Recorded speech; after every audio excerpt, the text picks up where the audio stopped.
और अब बात आज की सबसे बड़ी खबर की करते हैं। मोदी सरकार के तीसरे कार्यकाल का पहला बजट आज संसद में पेश किया जाएगा और इसी के साथ वित्त मंत्री निर्मला सीतारमण लगातार 7वां बजट पेश कर एक नया रिकॉर्ड बनाएंगी। लोकसभा चुनाव के बाद इस बजट में सरकार की घोषणाओं पर सबकी नजर रहने वाली है। बजट को लेकर खुद प्रधानमंत्री नरेंद्र मोदी ने कहा है कि आम बजट अमृत काल का बेहद अहम बजट होने वाला है और ये 5 साल के लिए हमारी दिशा तय करने के साथ ही 2047 तक विकसित भारत की आधारशिला भी रखने वाला है।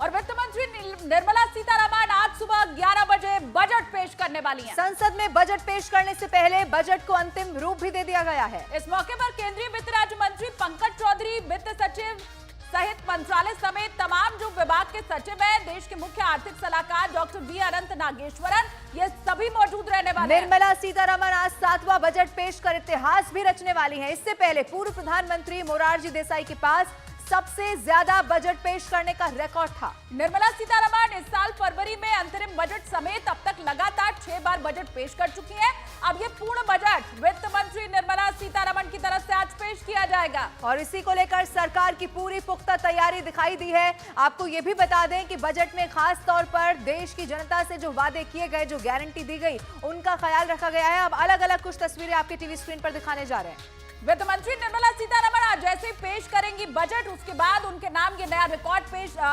रिकॉर्ड बन जाएगा कि लगातार 7 बार उन्होंने बजट पेश किया। 2019 से इसकी शुरुआत हुई, फिर 2020, 21, 22, 23, 2024 में फरवरी में अंतरिम बजट वो पेश कर चुकी है। ये चुनावी साल था, अब पूर्ण बजट आज पेश किया जाना है। अलग अलग 7 तस्वीरें इस वक्त आपके टीवी स्क्रीन पर। एक तरफ आज सभी को इंतजार है बजट में क्या बड़ी घोषणाएं होती हैं, खास तौर पर आम व्यक्ति के लिए आज सरकार के पास क्या प्लान है, कौन से ऐसे मुख्य बिंदु हैं जिन पर फोकस किया जाएगा। दूसरी तरफ एक बड़ा रिकॉर्ड भी निर्मला सीतारमण आज अपने नाम यहां पर करने वाली है। ऐसे में आपको बता दें 11 बजे का वो वक्त होगा जब 11 बजे बजट पेश करना यहां पर शुरू कर दिया जाएगा। एक लंबी मंत्रणा इसे लेकर पहले की गई, क्या क्या अहम बिंदु हो सकते हैं जिनका ख्याल रखा जाना है, इस बजट में रखना है, इसको लेकर जो बड़े आर्थिक सलाहकार हैं उनसे बातचीत की गई और उसके बाद ये बजट पूरी तरह से तैयार कर लिया गया है, अंतिम रूप भी दे दिया गया है और आज 11 बजे ये बजट वित्त मंत्री निर्मला सीतारमण की तरफ से पेश किया जाएगा।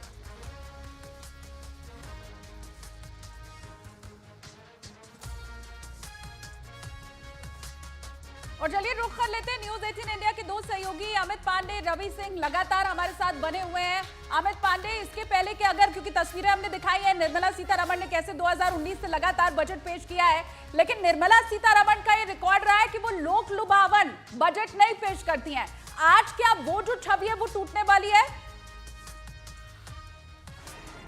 जी बिल्कुल, निश्चित तौर पर उस छवि में, लोक लुभावन छवि में हमें बदलाव देखने को हमें मिलेगा और जनता से जुड़ी जो योजना है उसकी घोषणा हमें देखने को मिल सकती है। क्यों महत्वपूर्ण है मोदी सरकार के 3.0 बजट? देखिए, सबसे पहले जो महंगाई का मुद्दा विपक्ष ने लोकसभा चुनाव के दौरान जो बनाया था, वो उस महंगाई के मुद्दे को कैसे काउंटर करेंगी, ये इसकी तस्वीर हमें इस बजट में देखने को मिलेगी। कल आर्थिक सर्वेक्षण में सरकार ने इस बात का खाका पेश किया गया था कि महंगाई पर काबू पाने के लिए क्या कदम उठाए गए हैं, तो इस महंगाई पर काबू पाने के लिए कई घोषणाएं हमें देखने को मिलेंगी। दूसरी चीज बेरोजगारी में निजी जो क्षेत्र है उसकी सहभागिता बढ़ाई जाए, इसके ऊपर पूरा प्लान तैयार किया गया है और इसकी भी घोषणा देखने को मिल सकती है। तीसरी चीज, किसानों के भीतर हताशा, उसको समाप्त करने के लिए सरकार प्रतिबद्ध है। अमृतकाल, जैसा कि पीएम मोदी ने जिक्र किया था, और विकसित भारत का संकल्प, तो किसानों के लिए विकसित भारत का संकल्प और अमृतकाल किस तरीके से आगे बढ़े, ये हम इस बजट में देखने को मिल सकते हैं। और ऐसे होगा ये कि किसानों की जो क्रेडिट कार्ड की जो सीमा है वो 3 लाख से बढ़ाकर 5 लाख की जाएगी, पहली चीज। दूसरी चीज, किसानों के जो प्रोडक्ट है वह मार्केट में किस तरीके से आए, इसकी हमें घोषणा मिलेगी। तमाम चीजें लोक लुभावन चीजों की ओर बढ़ता हुआ ये बजट दिखेगा। ठीक है अमित, आप बने रहिएगा। रवि भी हमारे साथ मौजूद है। रवि, बहुत सारे इस वक्त देश में अहम मुद्दे हैं जिस पर एक तरफ बहस छिड़ी हुई है, दूसरी तरफ जो युवा है खास तौर पर, चूंकि हमने हमेशा देखा है मोदी सरकार युवाओं पर बहुत ज्यादा फोकस करने की कोशिश करती है। क्या एक अहम बिंदु यहां पर युवाओं के लिए हो सकता है, खास तौर पर बेरोजगारी या शिक्षा के लिहाज से? बिल्कुल देखिए, बजट और मोदी सरकार की